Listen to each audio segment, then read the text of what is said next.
The movement phase is where you move your units around the battlefield, jockeying for position, preparing ambushes, and seizing objectives. The movement phase is split into 2 steps. 1. Move units, and 2. Call in reinforcements. First, select a unit in your army to move.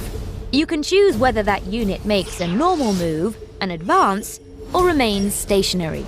When a unit makes a normal move, each model in the unit can move a distance in inches up to its move characteristic. You'll find the move characteristic on the unit's datasheet. When a unit makes an advance, roll a d6. Add the result in inches to the unit's move characteristic until the end of that movement phase. As you can see, advancing lets your models cover more ground. But that extra speed comes at a cost. Units that advance cannot normally shoot or charge later in the same turn. You don't have to move all your units. You can choose to remain stationary with any units you want. Perfect if you're already holding a great position. There are a few important things to know when moving your units. The first is unit coherency. All models in a unit must finish their move in a single group within 2 inches of another model from the same unit, or 2 models from the same unit if the unit numbers 6 models or more. The second is engagement range.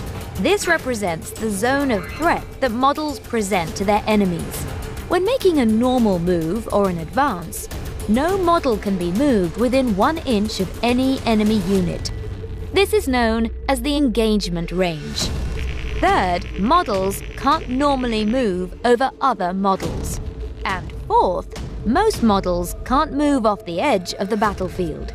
When you've finished moving all the models in a unit, select the next unit in your army you want to move and repeat the process until you've moved all the units you want to. It's worth mentioning that there is a final option you can choose when selecting your units in the movement phase. You can choose for them to fall back, allowing them to retreat out of close combat. Units which do this are subject to the same restrictions as those who advanced, but for now, we'll skip this rule. It's definitely worth looking up when you've played a few games. Some units have rules that allow them to start the battle as reinforcements. These can begin the game off the battlefield. If you have a unit that has this special rule, you can bring it into play in the movement phase after all of your units already on the battlefield have moved. How the reinforcements enter play will be clearly explained on its datasheet.